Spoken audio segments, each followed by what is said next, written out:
So it's time for chapter 16.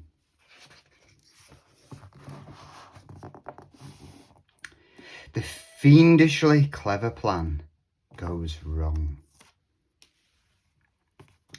Hiccup had been listening for the Green Death's death song, but he wasn't singing it yet. The Green Death was dying, but he wasn't dead yet.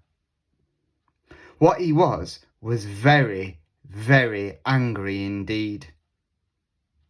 Out of his bleeding mouth, he hissed weakly, "Where is he?" And then he heaved himself onto his feet and hissed a little more strongly, "Where is he? Where is the little supper? I knew I recognised him. He was my doom. No wonder the little supper has made a supper of me, the Green Death himself." As the dragon spoke, he was inching forward very slowly and painfully, his eyes fixed on the cliff top, where he could see little human beings beginning to run inland again. The dragon threw back his head and screamed. A blood-chilling scream of pure horrid revenge, dark and torturous. "I'll supper him before I go, I will," said the dragon, and he leapt forward. "Run!" shouted Hiccup, but everybody was already running as fast as they could. In the distance, Hiccup could see 400 warriors from the tribes of Hooligan and Meathead coming towards them from the highest point.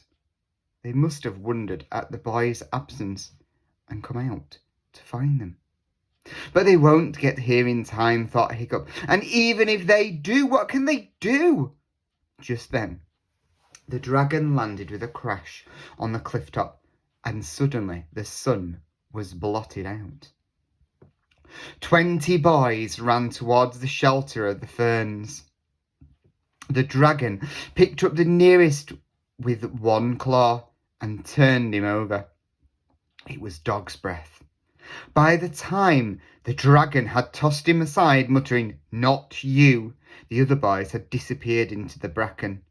The dragon was sick, but he laughed weakly. "You're not safe there. Oh no. For though I can't see you to kill you, I can use my fire." The bracken caught fire with the dragon's first breath, and the boys ran out of it as fast as they could.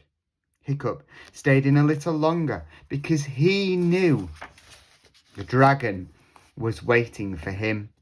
Finally, the heat became unbearable, and he took a deep breath, closed his eyes, and ran out into the open. He had run hardly 100 yards before 2 of the dragon's talons closed around his middle, and he was lifted up, way, way up, so the other boys looked like little specks beneath him. The dragon held Hiccup up in front of him. "We're both supper now, little supper," he said, and he tossed Hiccup high, high into the air. As Hiccup somersaulted for the second time, he thought to himself, "Now this really is the worst moment of my life." Then he was falling. He looked down.